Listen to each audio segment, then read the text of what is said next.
जी, तो passive transport का तो मैंने आपको बताया था। जैसे हमने जो डिफ्यूजन वाला टॉपिक किया था तो उसमें मैंने आपको बताया था पैसिव ट्रांसपोर्ट का कि डिफ्यूजन भी एक पैसिव ट्रांसपोर्ट है, क्योंकि उसमें कोई एनर्जी की ज़रूरत नहीं होती। आज हमारा टॉपिक एक्टिव ट्रांसपोर्ट है, तो एक्टिव ट्रांसपोर्ट जान लेते हैं हम कि क्या है। जैसा कि मैंने यहाँ पर लिखा है कि movement of substance against concentration gradient. तो पहले तो हम जान लेते हैं कि ये ग्रेडियंट जो है ये किसे कहते हैं।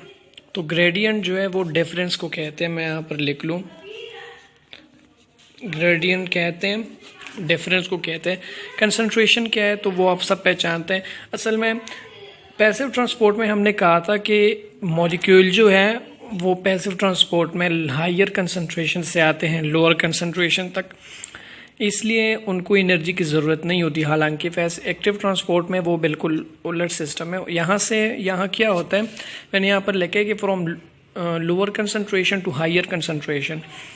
जहाँ पर कंसंट्रेशन लो हो वहाँ से मॉलिक्यूल जाएंगे, तो कहाँ जाएंगे? वहाँ जाएंगे जहाँ पर कंसंट्रेशन क्या हो, ज़्यादा हो। तो ये क्यों जाएंगे?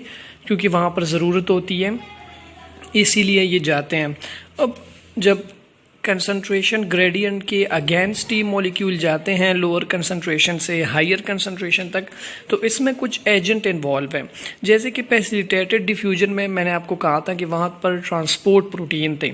ट्रांसपोर्ट प्रोटीन का काम क्या था कि जो मॉलिक्यूल डिफ्यूज़ नहीं हो सकते थे तो वो उनको डिफ्यूज़ कर देते थे। इसी तरह एक्टिव ट्रांसपोर्ट में भी कुछ एजेंट हैं जिनको हम कहते हैं कैरियर प्रोटीन। यहाँ पर मैंने लिखे हैं कैरियर प्रोटीन। ये वो एजेंट है जो एक्टिव ट्रांसपोर्ट में उन मॉलिक्यूल्स को मदद देती हैं जो लोअर कंसंट्रेशन से हायर कंसंट्रेशन तक क्या करते हैं, जाते हैं। इसी वजह से हम कहते हैं कि एक्टिव ट्रांसपोर्ट में एनर्जी एक्सपेंडिचर जो है वो रिक्वायर होगी। क्यों?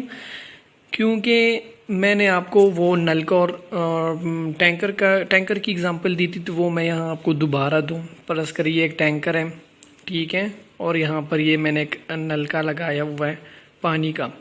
तो अब अगर हम पैसिव ट्रांसपोर्ट में तो पानी ऊपर से नीचे आ रहा था, तो वो खुद ब खुद आ रहा था, इसलिए उसको कोई एनर्जी की ज़रूरत नहीं होती थी। अब अगर हम उल्टा करें, पानी ऊपर से नीचे जाए, यहाँ पर कंसंट्रेशन लो है, वहाँ पर क्या है, हायर है। तो अगर नीचे से जाते हैं तो हम क्या करते हैं, एनर्जी इसको देते हैं, एनर्जी के थ्रू ये क्या करते हैं, ऊपर जाते हैं। तो ये भी एक एक्टिव ट्रांसपोर्ट है, क्योंकि यहाँ पर एनर्जी रिक्वायर्ड होगी कि लोअर कंसंट्रेशन से क्या जाए मॉलिक्यूल, हायर कंसंट्रेशन पे जाए। अब आते हैं ये कैरियर प्रोटीन पे। तो यहाँ पर मैंने आपको लिखा है कि एनर्जी रिक्वायर्ड होगी, तो ये एनर्जी कौन यूज़ करेगा? ये कैरियर प्रोटीन यूज़ करेंगे। क्यों यूज़ करेंगे? तो वो इसलिए यूज़ करेंगे क्योंकि वो ये कैरियर प्रोटीन जो है ये मॉलिक्यूल को लोअर कंसंट्रेशन से हायर कंसंट्रेशन तक ले जाते हैं, तो इनके लिए भी एनर्जी की ज़रूरत होती है ना, तो वो एनर्जी यही यूज़ करते हैं and as a form of ATPs. अस्सलाम वालेकुम, आप सबको तो पहले रमज़ान मुबारक, क्योंकि रमज़ान आ चुका है। हमारा तो पहला आज रोज़ा भी था, लेकिन पंजाब में तो वैसे कल है। आज का हमारा टॉपिक है एक्टिव ट्रांसपोर्ट, जो कि इससे पहले जो वीडियो थी उसमें ये टॉपिक रह गया था। इसके बाद एक दूसरा भी टॉपिक है जो रह गया था, तो इसके लिए मैंने आपको उस वीडियो में बताया था कि मैं इसके लिए एक अलग वीडियो बनाऊंगा। तो आज मैंने सोचा कि आपसे ये टॉपिक डिस्कस करूं वीडियो बना के। इस टॉपिक का नाम है एक्टिव ट्रांसपोर्ट। पैसिव ट्रांसपोर्ट तो उसमें हो गया था, लेकिन एक्टिव रह गया था, तो ये आज ये कर लेंगे।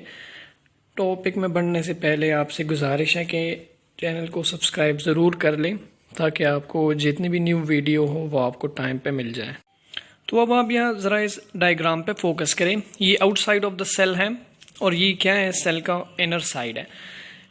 यहाँ पर देखिए ये सेल मेम्ब्रेन है, ठीक है।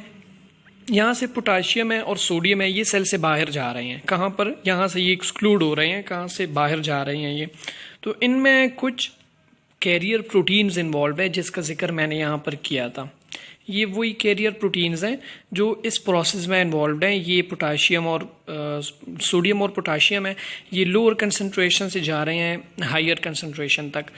सेल क्यों इसे बाहर मतलब एक्सक्लूड कर देते हैं? क्योंकि सेल को इसकी ज़रूरत नहीं होती।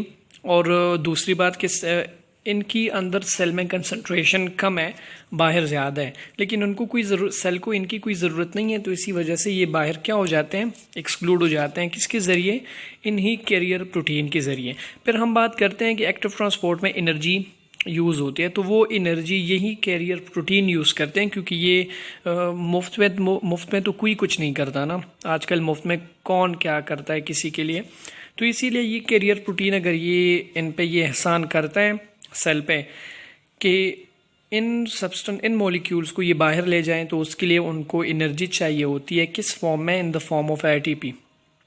तो इसी वजह से एक्टिव ट्रांसपोर्ट में एनर्जी रिक्वायरमेंट ज़्यादा होती हैं, ज़रूरी होती है। और वो कौन यूज़ करते हैं वो एनर्जी? कैरियर प्रोटीन यूज़ करते हैं। कैरियर प्रोटीन क्यों यूज़ करते हैं? क्योंकि ये लोअर कंसंट्रेशन से हायर कंसंट्रेशन तक क्या करते हैं, इन मॉलिक्यूल को ट्रांसपोर्ट देते हैं। और यहाँ पर दूसरी बात, जब ये सोडियम जो है, जब ये नव सेल के सेल मेम्ब्रेन से एक्टिवली ट्रांसपोर्ट हो जाता है, ठीक है, जब सोडियम नव सेल के सेल मेम्ब्रेन से एक्टिवली ट्रांसपोर्ट हो जाता है, तो वहाँ पर क्या होता है, नव इम्पल्स जो है वो कैरी हो जाता है।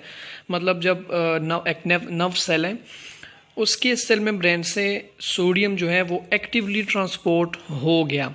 कहाँ पर हो गया? आउटसाइड हो गया। तो इसका मतलब ये है कि ये सोडियम जो है, ये नव जो है वो नव इम्पल्स जो है वो कैरी करता है अपने साथ। तो जब ये ट्रांसपोर्ट हो जाता है एक्टिवली सेल मेम्ब्रेन के, किसके सेल मेम्ब्रेन से? नव सेल के सेल मेम्ब्रेन से, तो मतलब नव इम्पल्स जो है वो एक्टिवली कैरिड हो गया है। हाँ जी, तो आज का ये हमारा टॉपिक था। उम्मीद है आपको समझ आ गई होगी, और अगर फिर भी नहीं आई समझ तो मैं फिर से कहता हूँ कि आप कमेंट में कह सकते हैं, हम आपको इससे बेहतर समझाएंगे। ये मैंने बहुत इजीली और जो मेन पॉइंट्स थे मैंने आपको वो बताए, क्योंकि यही वो इस टॉपिक के यही वो बेसिक पॉइंट्स हैं, ताकि ये आपको समझ आ जाए। बाकी आपको सारा टॉपिक इन्हीं चीज़ों से समझ आ गई होगी।